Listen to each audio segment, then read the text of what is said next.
Hey everyone, welcome back and thank you for being here. Um,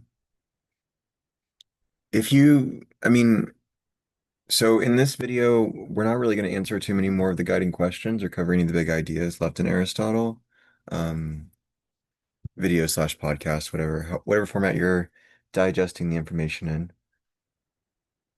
I do at least though want to cover the primary source, just in case the cadence with which I read it makes more sense than just reading it yourself for some reason.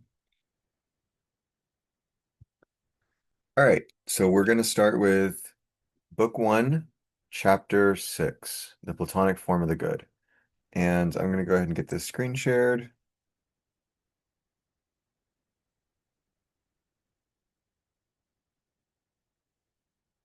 Honestly, maybe in the first video, I don't know if I did it side by side or not. That's okay if not. Um, this time it's side by side. All right, here we go. So hopefully we can get through. We already read the portion from Book Eight. So we're going to read chapters six, seven, and eight from Book One. And then we'll read the entirety of book two. And I think that'll just be one video. So it'll be part two of two. And that'll be it. And we'll move on. All right. Presumably, though, so in this first, the reason I have the stuff from book one is so that you can see how Aristotle criticizes Plato and contrasts with some of the stuff that he thought. Um, Mostly criticizing the forms and idealism and an emphasis on unity. So at a very surface level, Plato and Aristotle are the one and the many. They're kind of they may have said it in a way that's hard to understand, but altogether they said most of the things that can be said.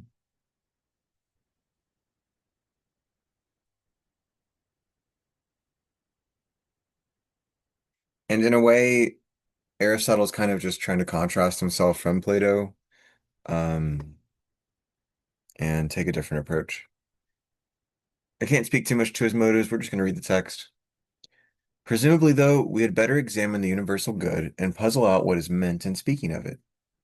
This sort of inquiry is, to be sure, unwelcome to us, because those who introduced the forms were friends of ours. Still, it presumably seems better, indeed only right, to destroy even what is close to us, if that is the way to preserve truth.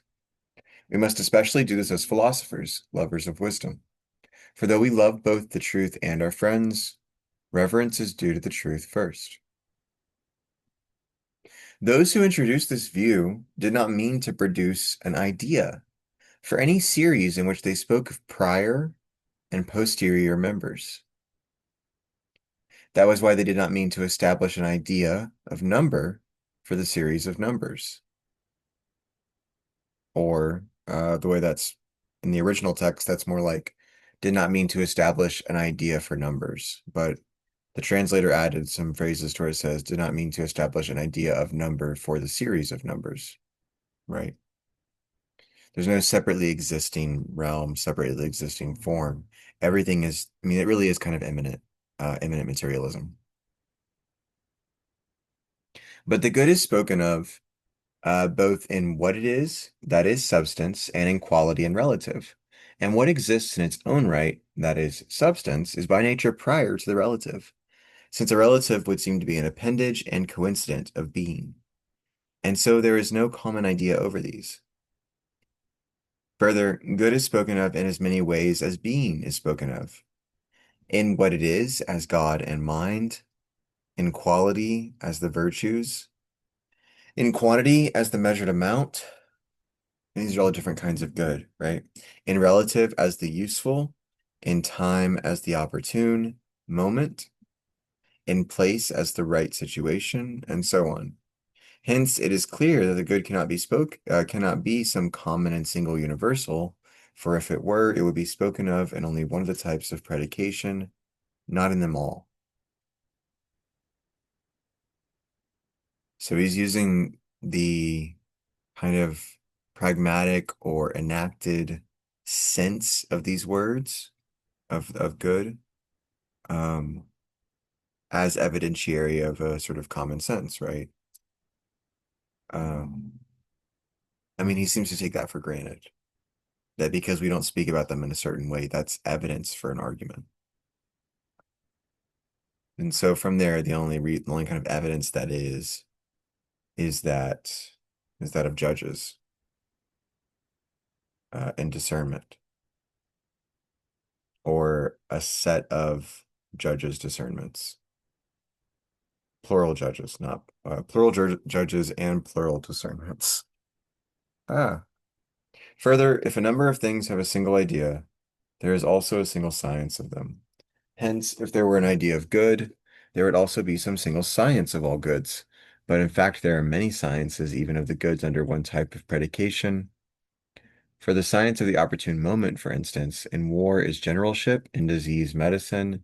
And similarly, the science of the measured amount in food is medicine, in exertion, gymnastics. Hence, there is no single science of the good, and so no idea. One might be puzzled about what the believers in ideas really mean in speaking of the so-and-so itself, since man itself and man have one and the same account of man. For insofar as each is man, they will not differ at all. If that is so, then good itself and good have the same account of good. Hence they also will not differ at all, insofar as each is good. Hence there is no point in appealing to good itself. Moreover, good itself will be no more of a good by being eternal, for a white thing is no whiter if it lasts a long time than if it lasts a day. I think that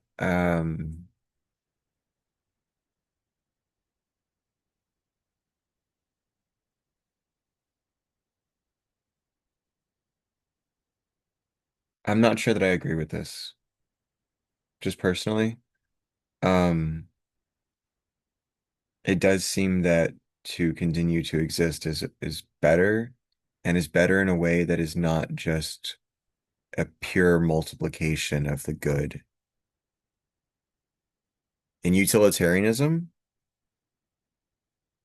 two different pleasures that provide an equal amount of pleasure, quantifiable pleasure for the same durations, um, is like the same.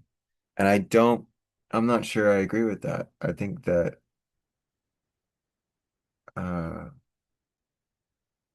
one, I think that there's a probably some emergent level or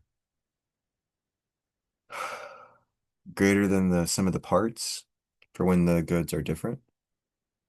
And Aristotle does too, because Aristotle thinks that um, you need a diverse set of goods to enjoy a full and rich life. And the contrast is really helpful. You don't always need to contrast it with negative experiences or hard experiences. Dewey says that, that you're often just going to have difficult and hard experiences. But for Aristotle, at least you could have lots of different goods, and I think effort is still necessary for him. But anyway, he thinks the good itself will be no more of a good by being eternal. That's what it says. Again, not sure that I buy that.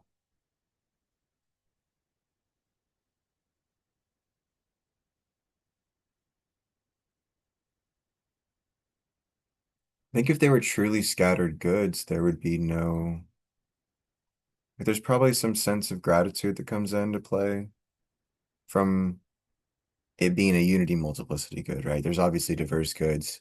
You need to understand them as diverse goods. And then it's also kind of divine and beautiful and gratifying and kind of mystical and wonderful um, for it to be so complex that it's also unifying. Anyway, section 7, still in book 1, chapter 6. This is 1096 B 5.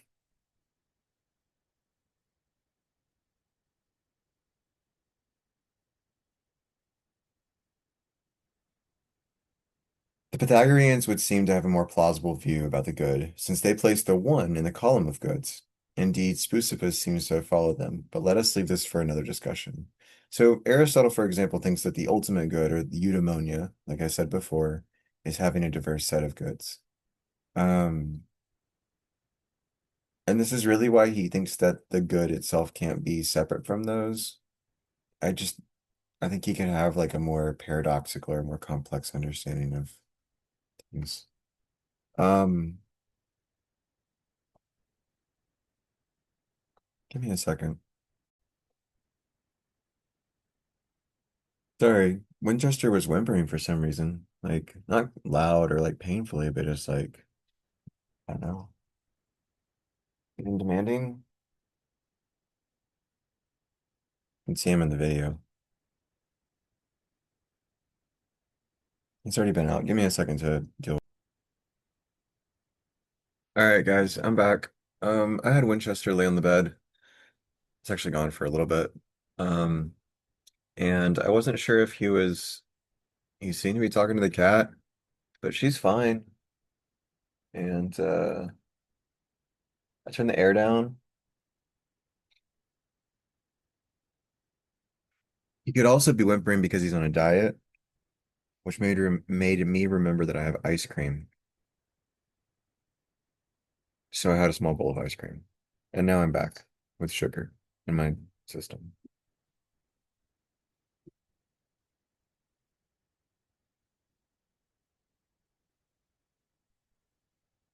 Dang. It's like she's gonna use the litter box. Okay, enough distractions, enough the boring, interesting human stuff. Novelty. Um, Section 8, but let us leave for another discussion. A dispute emerges, however, about what we have said, because the arguments in favor of the idea are not concerned with every sort of good. Goods pursued and liked in their own right are spoken of as one species of goods, whereas those that in some way tend to produce or preserve these goods, or to prevent their contraries, are spoken of as goods because of these and in a different way. Clearly, then, goods are spoken of in two ways, and some are goods in their own right, and others goods because of these. Let us then separate the goods in their own right from the merely useful goods, and consider whether goods in their own right correspond to a single idea. But what sorts of goods may we take to be goods in their own right? Are they the goods that are pursued even on their own? For instance, prudence, seeing, some types of pleasures and honors? For even if we also pursue these because of something else, we may nonetheless take them to be goods in their own right. Alternatively, is nothing except the idea good in its own right, so that the form will be futile. But if these other things are also goods in their own right, then if there is an idea of good, the same accounts of good will have to turn up in all of them, just as the same account of whiteness turns up in snow and in chalk. In fact, however, honor, prudence, and pleasure have different and dissimilar accounts, precisely insofar as they are goods. Hence, the good is not something common corresponding to a single idea. But how then is good spoken of? For it is not like homonyms resulting from chance. Is it spoken of from the fact that goods derive from one thing, or all contribute to one thing? Or is it spoken of more by analogy? For as sight is to body, so understanding is to soul, and so on for other cases. Presumably, though, we should leave these questions for now, since their exact treatment is more appropriate for another branch of philosophy. And the same is true about the idea. For even if there is some one good predicated in common, or some separable good itself in its own right, clearly that is not the sort of good a human being can achieve in action or possess, but that is the sort we are looking for now. Perhaps, however, someone might think it is better to get to know the idea with a view to the goods that we can possess and achieve in action. Hold on. Hey guys, I'm back. I'm kind of annoyed with how freaking needy this cat is being, tearing things up and interrupting me, but like pushing up against me constantly. I know it's super loving and whatever, but I'm just Not in a good mood. Doesn't matter. We're gonna keep reading. Doesn't matter.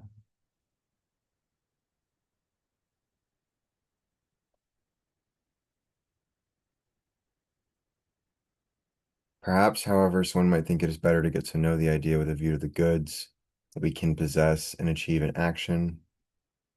For one might suppose that if we have this as a sort of pattern, we shall also know better about the goods that are goods for us, and if we know about them, we shall hit on them. This argument certainly has some plausibility, but it would seem to clash with the sciences.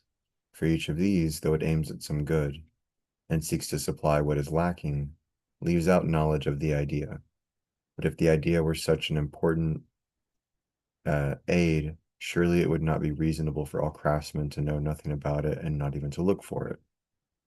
Moreover, it is a puzzle to know what the weaver or carpenter will gain for his own craft from knowing this good itself, or how anyone will be better at medicine or generalship from having gazed on the idea itself. For what the doctor appears to consider is not even health universally, let alone good universally, but human health, and presumably the health of this human being even more, since he treats one particular patient at a time. So much then for these questions.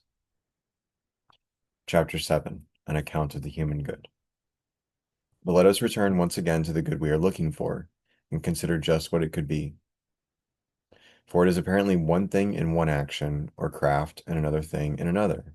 For it is one thing in medicine, another in generalship, and so on for the rest. What, then, is the good of each action or craft? Surely it is that for the sake of which the other things are done. In medicine, this is health. In generalship, victory. In house building, a house. In another case, something else. But in every action and decision, it is the end, since it is for the sake of the end that everyone does the other actions. And so, if there is some end of everything achievable in action, the good achievable in action will be this end. If there are more ends than one, the good achievable in action will be these ends. Our argument, then, has followed a different route to reach the same conclusion, but we must try to make this still more perspicuous. Since there are apparently many ends, and we choose some of them, for instance, wealth, flutes, and in general instruments, because of something else, it is clear that not all ends are complete. But the best good is apparently something complete. And so, if only one end is complete, the good we are looking for will be this end. If more ends than one are complete, it will be the most complete end of these. We say that an end pursued in its own right is more complete than an end pursued because of something else, and that an end that is never choice-worthy because of something else is more complete than ends that are choice-worthy both in their own right and because of this end. Hence, an end that is always choice-worthy in its own right, never because of something else, is complete without qualification. And there's nothing else qualifying it. Now, happiness more than anything else seems complete without qualification. This is where eudaimonia comes in. Eudaimonia is like the Greek word for happiness, but it's not a direct translation. And when Aristotle talks about happiness, especially the best kind of happiness, the most complete kind of happiness, he means eudaimonia. Now, happiness more than anything else seems complete without qualification, for we always choose it because of itself. Oh, you guys can't even see Sophia here. She's um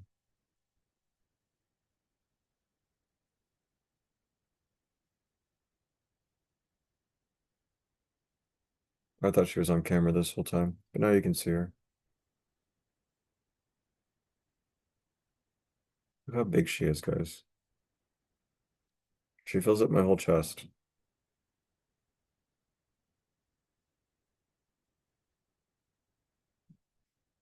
Anyway, uh, happiness more than anything else seems complete without qualification, for we always choose it because of itself, never because of anything else. Honor, pleasure, understanding, and every virtue we certainly choose because of themselves, since we would choose each of them even if it had no further result. But we also choose them for the sake of happiness, supposing that through them we shall be happy. And there's no other further thing behind happiness that we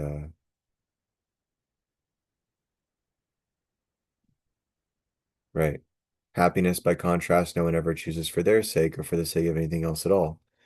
What Aristotle means is that they choose happiness for happiness itself. Going back up to the bottom of the paragraph before, uh, the end that is always choice-worthy in its own right. So happiness is always choice-worthy in its own right because it's not for something else.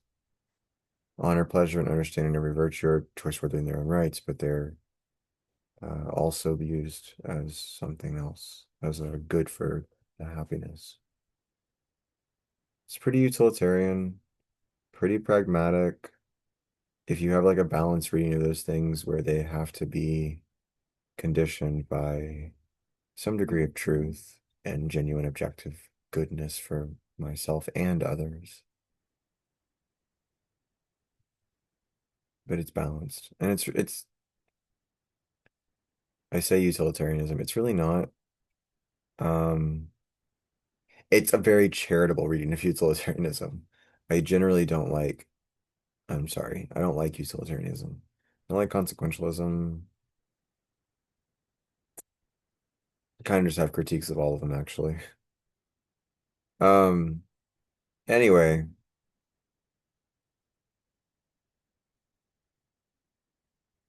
the same conclusion that happiness is complete also appears to follow from self-sufficiency. For the complete good, uh, seems to be self-sufficient. What we count as self-sufficient is not what suffices for a solitary person by himself, living an isolated life, but what suffices also for parents, children, wife, and in general for friends and fellow citizens, since a human being is a naturally political animal. So this is where we also see that happiness, or eudaimonia in particular, in the virtue ethics conception of what is a good life and what is the purpose of life, or what kind of life should we pursue.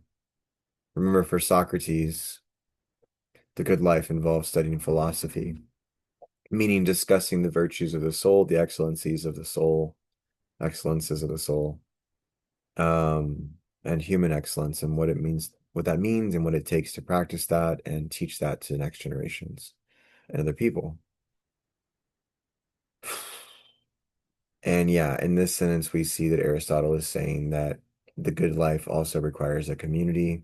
What is self-sufficient is not isolated, one person, every person isolated by themselves, but is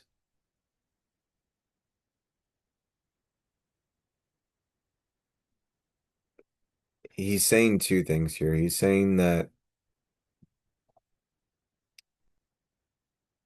one, it must be sustainable for everybody, and it must what I do must be good for all of them. He's kind of, I guess he's saying three things. What I do must be good for all of them. What they do, or if they were to do it too, it should probably also be good for them. It's not deontological, which means it doesn't have to follow a law every time, where somebody should always do this.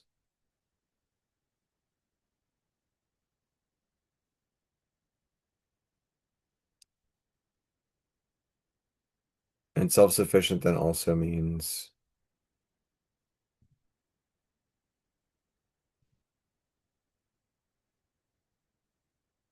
this is the third level, is that instead of it being something that can be replicated or something where my good is good for everybody, self-sufficient means that it is good enough. And also probably sustainable.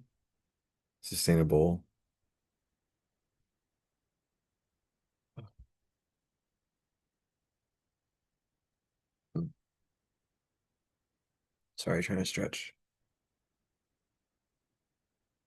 Oh. Um, Here, however, we must impose some limit on the community of the person. For if we extend the good to parents' parents and children's children and to friends of friends, we shall go on without limit. But we must examine this another time. You could ask here if how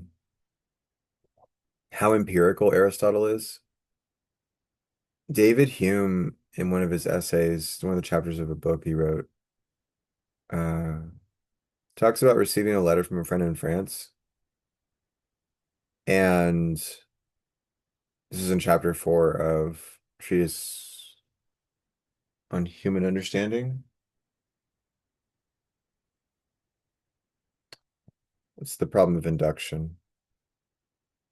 Basically, he says that I really don't quite know that my friend is in France, except for the fact that they say they're in France. But I don't have what they tell me is different from like my experiencing it myself and knowing it in that way.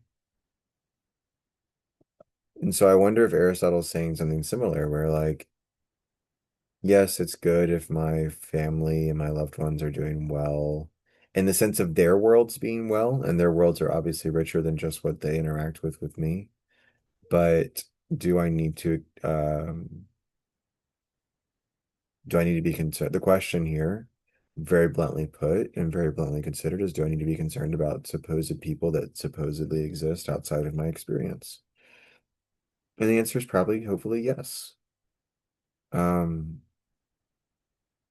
but we should at least be willing to ask it so that we can dispel it, right? If I don't bring it up, then people might believe it. That's the case, that it's only our experience and there's no other existence beyond our own existence. That's solipsistic. Um, I mean, the only way that makes sense is you're a literal Christ at that point. If you're the only figure in the world, the only living thing, and everything's a reflection of you, um, then it's kind of like, anyway,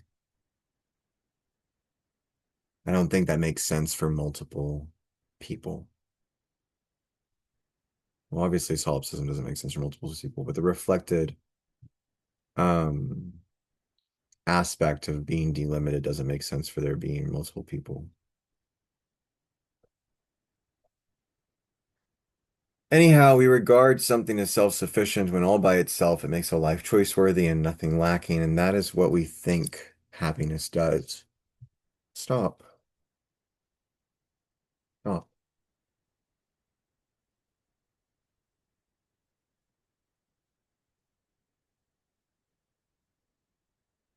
Moreover, we think happiness is most choice-worthy of all goods, since it is not counted as one good among many. If it were counted as one among many, then clearly we think it would be more choice-worthy if the smallest of goods were added, for the good that is added becomes an extra quantity of goods, and the larger of two goods is always more choice-worthy. Happiness then is apparently something complete and self-sufficient, since it is the end of the things achievable in action. She never gets that fussy with me. I don't know what her deal is. What's your deal? Well,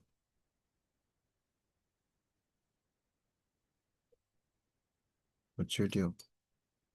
You let me squeeze you all the time.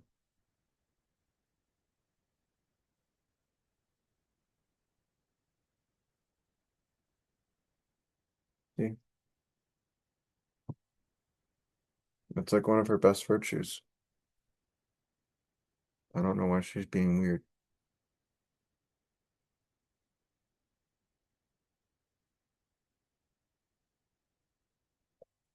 She must have been sore when I hit something.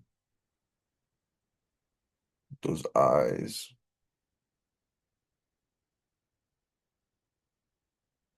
She's pretty.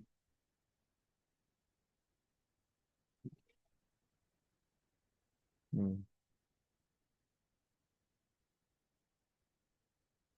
Okay.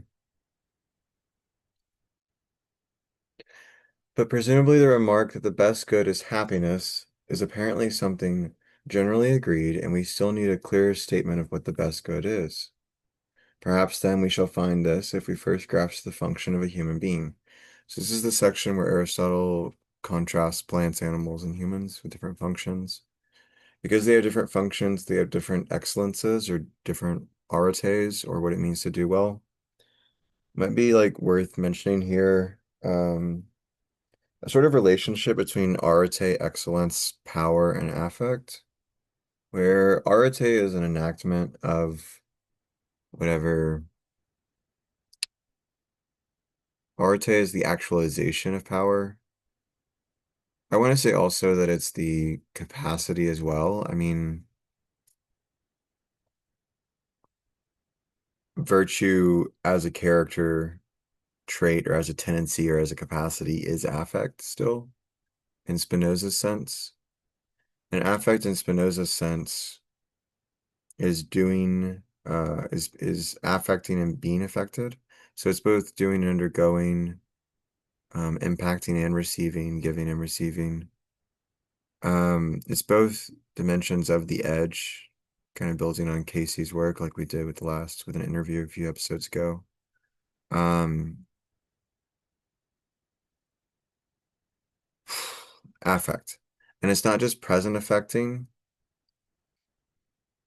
it's also past and historical affecting. We'll do this more next week with Matsumi, but we're kind of getting not ahead of ourselves, but we're looking ahead to see how Arate is connecting up with our later work on affect and impact. And um, what affect also captures is the way that a present experience um, changes your capacities to do, to affect and be affected. So it's about potential and actual as well, passive and active.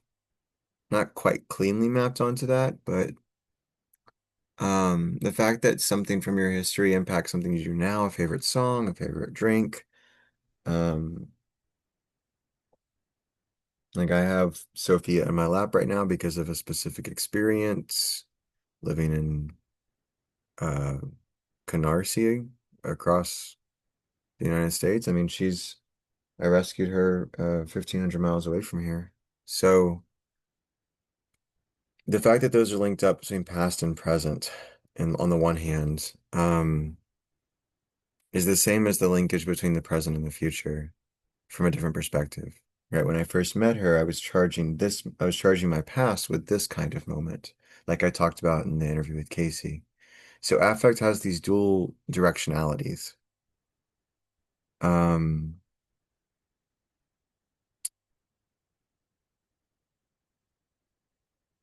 passive and active. And so it's power as well. Affect is power, meaning that it is the doing. It's the change, the motion, the what happens. A causes B, B causes C, C causes D and E, D causes F, and E causes G.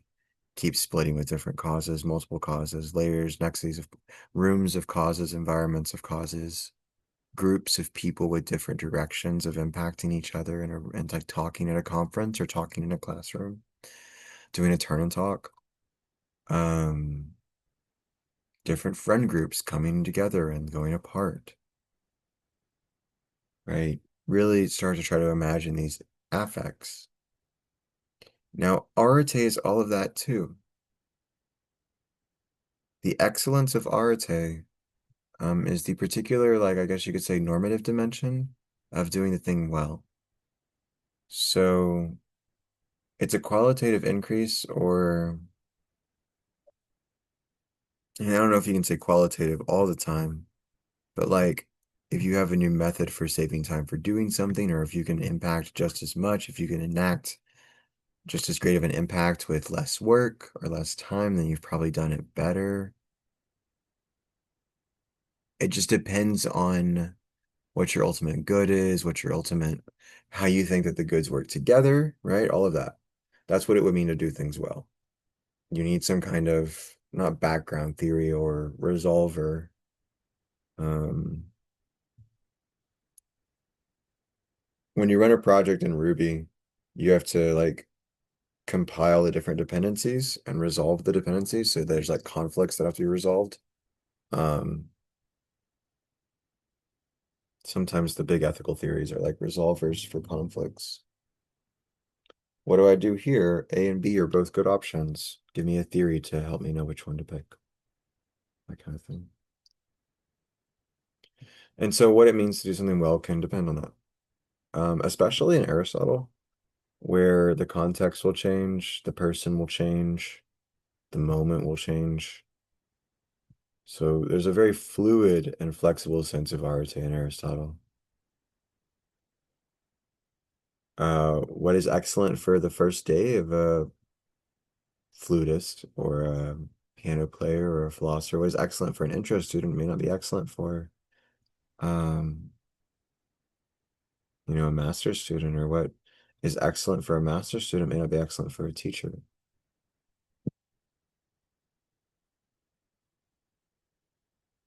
Because for Aristotle, there are different contexts and different means and different, I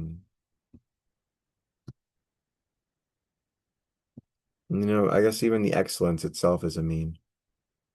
Too much or too little, too precise or too, um, it's probably a mean in relation to what else you're giving up. So if you're excellent at something, you might be worse at other things in your life.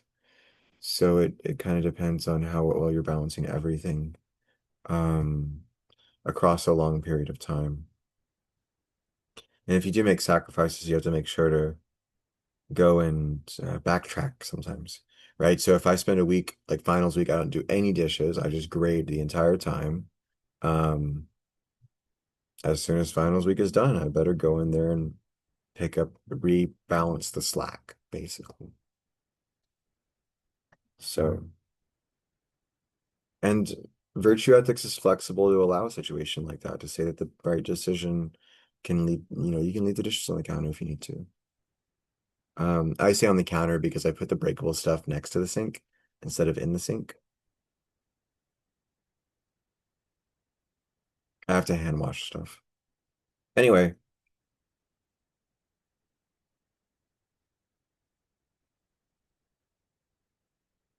so here we're going to talk about arete.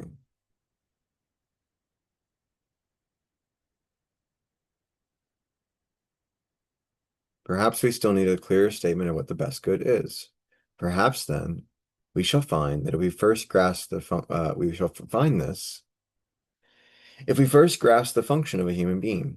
For just as the good, i.e., doing well for a flautist, a sculptor, and every craftsman, and in general for whatever has a function and characteristic action, seems to depend on its function, the same seems to be true for a human being, if a human being has some function. Then do the carpenter and the leather worker have their functions and actions? But has a human being no function? Is he by nature idle, without any function? Or just as eye, hand, foot, and in general, every bodily part apparently has its function, may we likewise ascribe to a human being some function apart from all of these? What then could this be? For living is apparently shared with plants, but what we are looking for is the special function of a human being. Hence, we should set aside the life of nutrition and growth. The life next in order is some sort of life of sense perception, but this too is apparently shared with horse, ox, and every animal. The remaining possibility, then, is some sort of life of action, of the part of the soul that has reason. One part of it has reason as obeying reason, the other has it as itself having reason and thinking. So kind of like the ruled and the ruler in Plato, but it's only two parts. So, moreover, life is also spoken of in two ways, as capacity and as activity. And we must take a human being's special function to be life as activity, since this seems to be called life more fully. We have found then that the human function is activity of the soul in accord with reason or requiring reason. So, excellent human virtue would be an excellent activity of the soul in accord with reason or requiring reason. It would give the best kind of happiness, the most gratification, little bit of stress, a little bit of rigor, alertness. Now we say that the function of a kind of thing, of a harpist, for instance, is the same in kind as the function of an excellent individual of the kind of an excellent harpist, for instance. And the same is true without qualification in every case if we add to the function the superior achievement in accord with the virtue. For the function of a harpist is to play the harp, and the function of a good harpist is to play it well. Moreover, we take the human function to be a certain kind of life, and take this life to be activity and actions of the soul that involve reason. Hence, the function of the excellent man is to do this well and finely. Now, each function is completed well by being completed in accord with the virtue proper to that kind of thing. And so, the human being, the human good proves to be activity of the soul in accord with virtue, and indeed with the best and most complete virtue, if there are more virtues than one. Moreover, in a complete, this is even more true, like moreover, in a complete life. For one swallow does not make a spring, nor does one day, nor similarly does one day or a short time make us blessed and happy. This then is a sketch of the good, for presumably we must draw the outline first and fill it in later. If the sketch is good, anyone it seems can advance and articulate it, and in such cases, time discovers more, or is a good partner in discovery. That is also how the crafts have improved, since anyone can add what is lacking in the outline. We must also remember our previous remarks so that we do not look for the same degree of exactness in all areas, but the degree that accords with a given subject matter and is proper to a given line of inquiry. For the carpenter's and the geometer's inquiries about the right angle are different also. The carpenter restricts himself to what helps his work, but the geometer inquires into what or what sort of thing the right angle is, since he studies the truth. We must do the same, then, in other areas too, seeking the proper degree of exactness so that digressions do not overwhelm our main task. Nor should we make the same demand for an explanation in all cases. On the contrary, in some cases, it is enough to prove rightly that something is true without also explaining why it is true. This is so, for instance, with principles where the fact that something is true is the first thing, that is to say, the principle. Some principles are studied by means of induction, some by means of perception, some by means of some sort of habituation, and others by other means. In each case, we should try to find them out by means suited to their nature and work hard to define them rightly, for they carry great weight for what follows, for the principle seems to be more than half the whole and makes evident the answer to many of our questions. So contrast this with the dialectic where you have to go, like, you don't get a principle. Starting with a principle is terrible. All right. She's popping, so we're gonna let her down. See how big she is?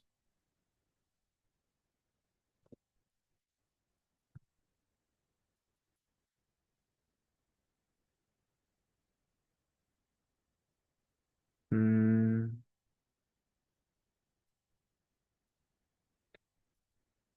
Let me double check.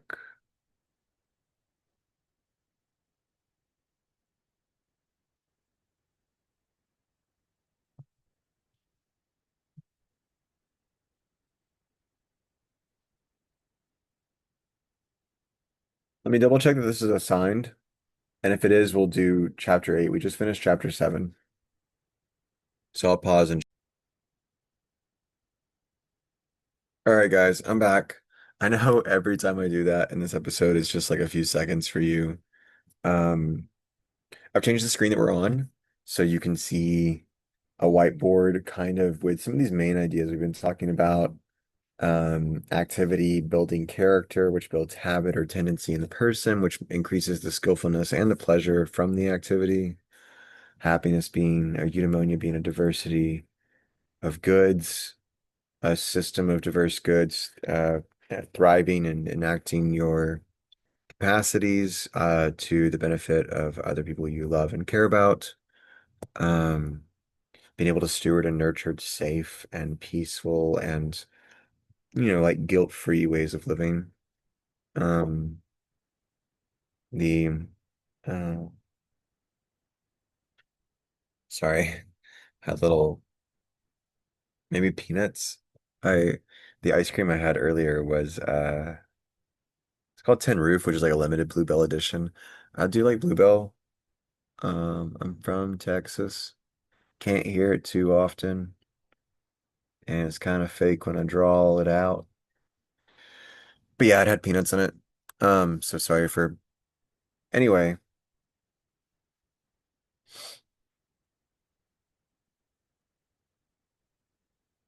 I was thinking of something. That's fine though. Eudaimonia is a diverse system of goods. Um, we are going to read chapter 8 from book 1, and I might reset this episode and then do book 2 in another part. It's getting kind of late for me, but it's not a big deal. I'm gonna keep going. I feel like we're kind of locked in and can just read and let it take as long as it needs to take.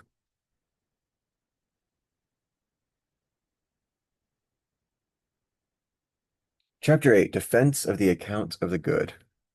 We should examine the principle, however, not only from the conclusion and premises of a deduction, but also from what is said about it.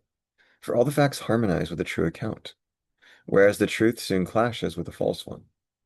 Goods are divided then into three types, some called external, some goods of the soul, others goods of the body.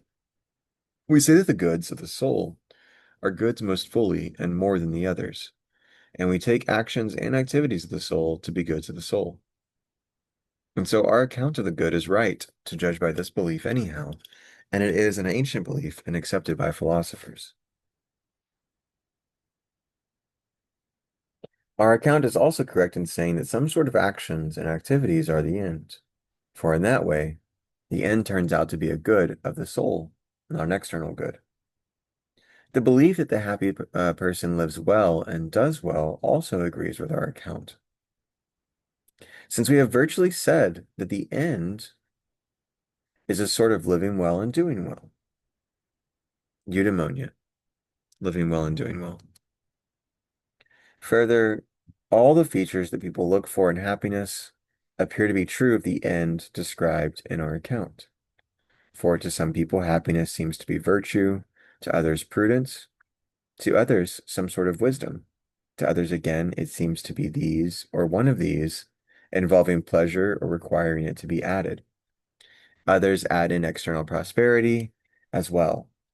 Some of these views are traditional, held by many, while others are held by a few men who are widely esteemed. It is reasonable for each group not to be completely wrong, but to be correct on one point at least, or even on most points. Um, I was gonna say, Sophia was like swishing her tail a bunch when she wanted to get up. She wasn't like upset or anything. She's just kind of energetic. And then she went and was eating food. She stopped. She's weird.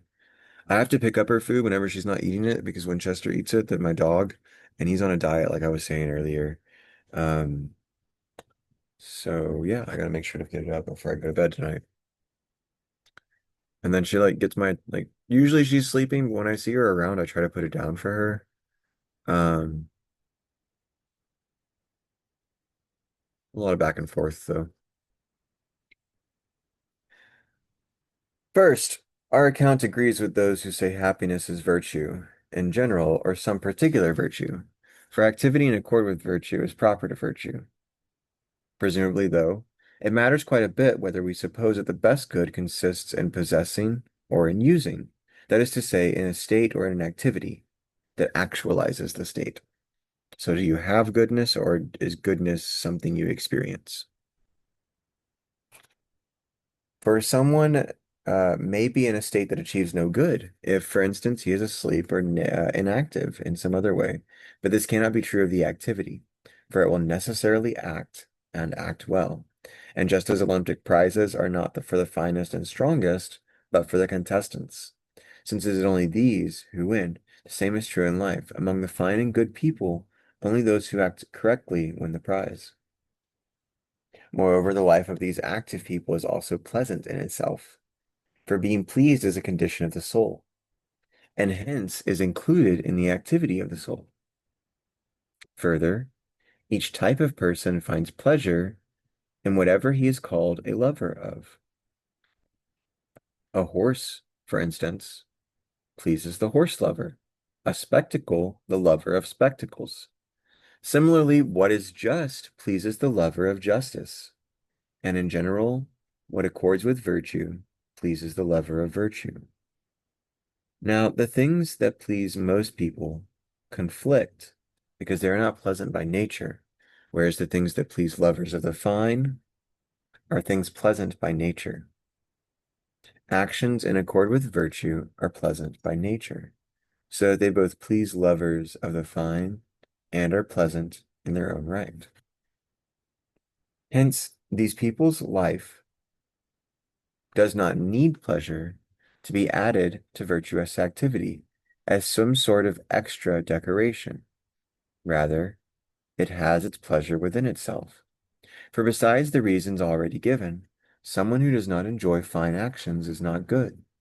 For no one would call a person just, for instance, if he did not enjoy doing just actions, or generous if he did not enjoy generous actions. And similarly for the other virtues. So you have to relish in them. And it has to be good and like good enough. If this is so, actions in accord, well, you shouldn't have to try. If you're still like, if you, like, you can't try to do that.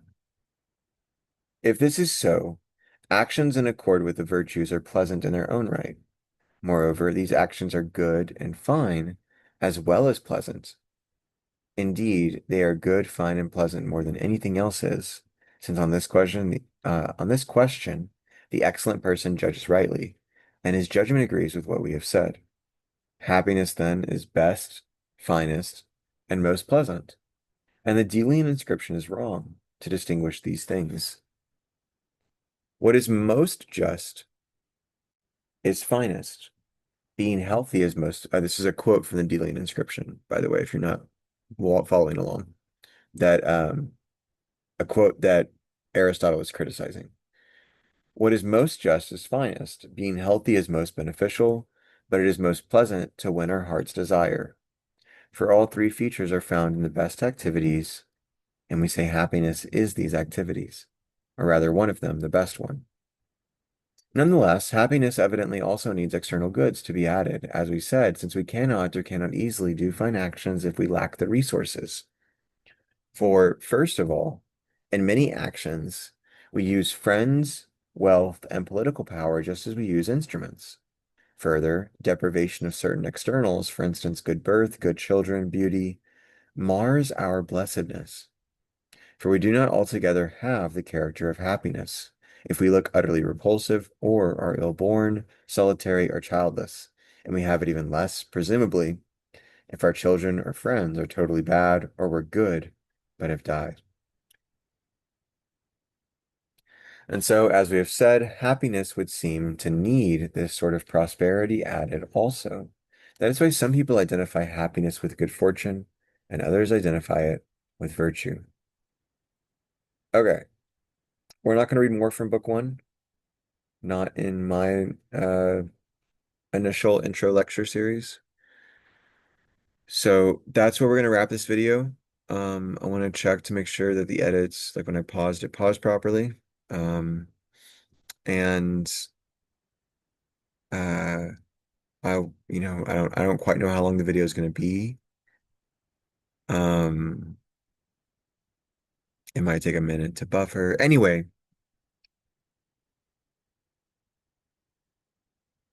I'm not going to disturb the animals either. Thank you guys for being here. Winchester's in bed and Sophia's grooming herself on the carpet over there. Thank you guys for being here.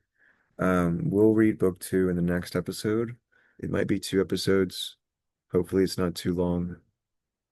Aristotle's terse, so even though there aren't many pages to cover, we kind of do have to read it slow.